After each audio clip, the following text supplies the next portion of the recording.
Volume 1. Between the rustling emerald curtains of foliage, in a spot where the croaks of frogs and the shrills of cicadas meet, lies a corner of the forest that is withered and dry, just near the wetlands beneath the mountain crags. The bamboo forest of Mount Chinsa is the verdant home to many fables. After a spell of rain, a cadence of drips and drops could be heard bouncing from the bamboo leaves and hollow bamboo stalks. Along a winding path between the bamboo spires came a young boy. He swiftly made his way along the trail, climbing up damp crags and running down its paved mossy course. The leaves of tangled foliage and vines strewn across his path brushed against his skin. The boy finally decided to stop for a rest at a dry and withering spot among the creaking bamboo of Mount Chinsa, tucked away below the mountain rock. The boy clearly remembered the village elder once saying that the rainy season was the proper time for the fox to take its wife.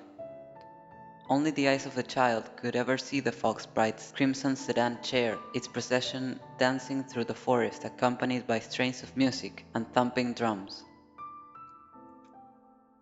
The village elder also warned that kids mustn't approach any such procession. If you wander too close, the fox will snatch your soul away. That's what the village elder always said. "What happens if your soul gets snatched?" asked one of the kids. "Once the fox has your soul, your fate will be forever sealed. Perhaps they will use you for music in their processions, smashing you like a cymbal and beating you like a drum, horns blaring all around. There will be no rest for your soul." The elder would never forget to pose as if she were beating a drum while she spoke, scaring the little ones all the more.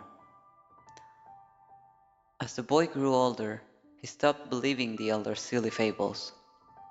Following the silly wispy trails, he passed through the green labyrinth, accompanied by the faint calls of foxes coming from the thickets along the way.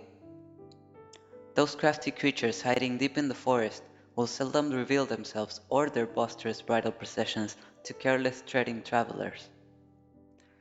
The boy was in rather low spirits, kicking pebbles off the road and stomping up the naturally occurring stone steps along the way, wandering further into the heart of the bamboo forest.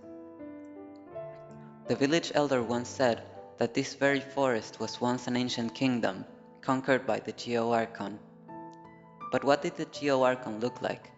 Did it have arms and legs, or eyes like us? Or was he more like the stone beasts found alongside the water banks? The herb gatherers that periodically set up shop in the city to sell their herbal ingredients would always bring tales of that year's rite of descension.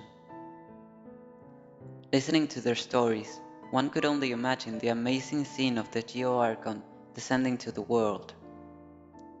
But of course, the curious kids could only hope to someday see the great Archon that had been revered for generations with their very own eyes. Was the immovable Mount Chinsa a gift from the benevolent Geo-Archon? And were the decades of peace and the long lives that had been enjoyed by generations of people here preordained by their Archon? The answers to these questions lay outside the village, within the aging forest on the mountain. Bubbling with questions and expectation, the determined boy made his way forward beneath the scattered shadows of bamboo leaves. Volume 2. Lost among the green bamboo canopy, the young lad soon met an unexpected companion. "What's the matter? Are you lost?"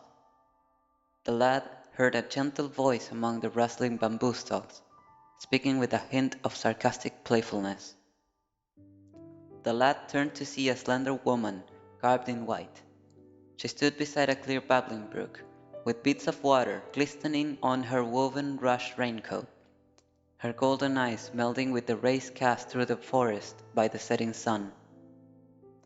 The village elder had said that there were once white horses that would leap from clear springs to become adepti to assist the campaigns of the Lord of Geo. But no one had ever specified which spring or the honorable name of the illuminated beast that sprang from it. Besides, The woman that stood before him now didn't appear to be an adeptus, apart from the piercing gaze of her golden eyes. Furthermore, he had never heard of any adepti that needed to wear raincoats. Well, if it isn't another fool. The lady garbed in white began to chuckle, squinting her eyes with a smile. "Who are you calling a fool?" replied the young lad in a fluster. This was clearly no adeptus. Who had ever heard of an adeptus that would speak in such a deplorable manner? "I wish to embark on an adventure. I wish to sail across the seas and witness the stone spears of the Lord of Chio for myself." "You've only just embarked on your journey, and yet you've already fallen astray among the bamboo forest." The woman's reply was calm and even, a subtle smirk playing over her eyes. Already, the lad found her particularly annoying. "I don't need your— There's no shame in being lost. Come, follow me. I will lead you out of here." The woman snickered and extended her slender hand toward the boy. Her white skin glimmered under the rays of the sunset that shone between the bamboo leaves. "Uh, thank you." The young lad took her outstretched hand. Her skin was cold and damp to the touch, much like fresh rain upon a mountain or dewdrops upon a bamboo shoot. The setting sun gradually disappeared behind the mountain ridge, and the afterglow in the clear sky above gradually grew dim. The village elder always used to say that once the warm glow of the setting sun fades, the cold and murky atmosphere of the mountain woods becomes a perfect breeding ground for monsters. These monsters are born from a past that has long gone, their spirits forming from the resentment and unwillingness of the dead. Any bamboo they ensnare will dry up and die, and any person they ensnare will similarly grow weary and fade from existence. Sometimes they will even call upon passerbys to assist them with matters that they could not accomplish on their own, before leading them into a trap from which they could never return. Other times, they would act as a guide for innocent travelers, leading them to a den of demons. So you see, little ones, you must stay vigilant and never let your guard down when you journey far from familiar soil. Thus would say the village elder, patting the kids on their heads as she finished the story. Come to think of it, could this woman in white be a monster of the mountain woods? The lad grew nervous in his heart and couldn't help but slow his pace. What's the matter? The woman turned around, her golden eyes shining through the moonlight, draping over her silhouette. Volume 3. Nightfall seemed to always hasten its approach over the bamboo forest of Mount Chinsa. Gazing upward, the silvery moonlight was scattered amidst the shadows of the bamboo forest leaves. In a spot illuminated under the moonlight, far from the croaking frogs and the chirping cicadas, new bamboo clumps had just sprouted from the ground. The bamboo forest of Mount Chinsa is the verdant home to many fables. As night fell, the woman garbed in white began to recount many stories to the young lad, ancient tales that the lad had never heard before. Long ago, 3 bright moons once hung high in the night sky. These 3 moons were sisters, their years numbering more than those of the Geo-Archon, and their year of birth predating the very bedrock upon which Liyue Harbor now rests. The moons were daughters of Frozen Song, sovereign over the night sky. They navigated the heavens above in their silver carriage, alternating with one another thrice a month. If the rain was not promptly passed from one sister to the next, a terrible disaster would occur that very day. These 3 luminous moons shared but one love, the stars of daybreak. Only at the fleeting moments when day and night converged could one of the 3 sisters pass the fading stars and gaze upon the chambers of the morning stars. Moments later, as the new dawn would break over the horizon, the carriage would quickly ferry the night sisters away. The 3 sisters shared an equal affection for their one and only love, much like the affection they shared for one another. But this was all before the world was smashed against the tides of great calamity. With time, disasters overturned the sovereign carriage and laid ruin to the halls of the stars. The 3 sisters of the night turned against one another, leading to their eternal parting by death. Only one of their pale corpses now remains, ever shedding its cold light. The woman raised her head and gazed at the moon through the sea of bamboo. Her long slender neck was covered in the silver light and her eyes shone gold. The wolfpacks are children of the moons. They remember the calamities and the tragedies that ensued. Hence, they lament the fate of their mother with each new moon.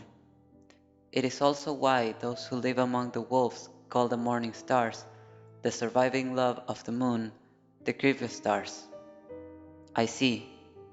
The young lad remained silent for some time. This was a story that the village elders had never told before. Perhaps it was a legend that even the eldest of elders had never heard before. It was a grander tale than those about foxes taking brides and monsters ensnaring people, but a less riveting one than those about the Lord of Geo driving away evil spirits. The woman's tales were almost like a dream of the imagination. These are stories that have never been told, legends that have already been long forgotten by people. The woman garbed in white gently stroked the lad's hair and lowered her eyelids. The golden color of her eyes grew a little darker. Before the ancient immortals established the universe, there were gods that wandered across the lands. It was at this time that many of the Adepti came into being. But what about before then? Only broken memories and fragments of the past were turned into stories, and stories turned into legends, passed down among the people. Even deities and Adepti would feel sentimental upon hearing such ancient memories that surpassed the mortal world. The woman let out a long sigh and turned to find the young lad fast asleep. Unbelievable. With a weary smile, she took off her raincoat and placed it over the young lad. That night, the lad dreamt of 3 moons in the sky, and the silver carriage stopped before the gates of the stars. Volume 4. As day slowly dawned, the young boy was gently awakened. Daybreak's light silhouetted the white mist that shrouded the bamboo forest, of which tales and ghostly foxes were told. The vapor seemed like a horse tail, as it billowed this way and that. The woman held his hands, and together they walked toward the place where the sun pierced through the woods. They turned left, then right, passing through the undergrowth teeming with insects, clambering over slippery moss-covered stones, scaling down a gorge hidden by the shadows of the bamboo trees. All the way she led him, till they arrived at the exit of the bamboo forest. I still don't know who you are, or where you're from, said the boy, for the previous night's story had yet to leave his mind. The woman turned, and with her back to the morning light, her eyes shone gold. But she merely smiled and said nothing. Many years later, the boy, who was a boy no longer, would remember that moment and he would understand. The gap between them was as a yawning chasm. His fate was to leave his home and go to Liyue Harbor, to seek the riches the Geo Archon had bestowed upon him. Hers, then, was to hide herself away, away from the majestic, kindly gaze of that great Lord of Geo, and protect those ancient tales that even she was beginning to forget. So the boy and the white-clad, golden-eyed woman were parted. He would pack his things and head for that thriving port city, while she stood silently at the boundaries of the bamboo forest.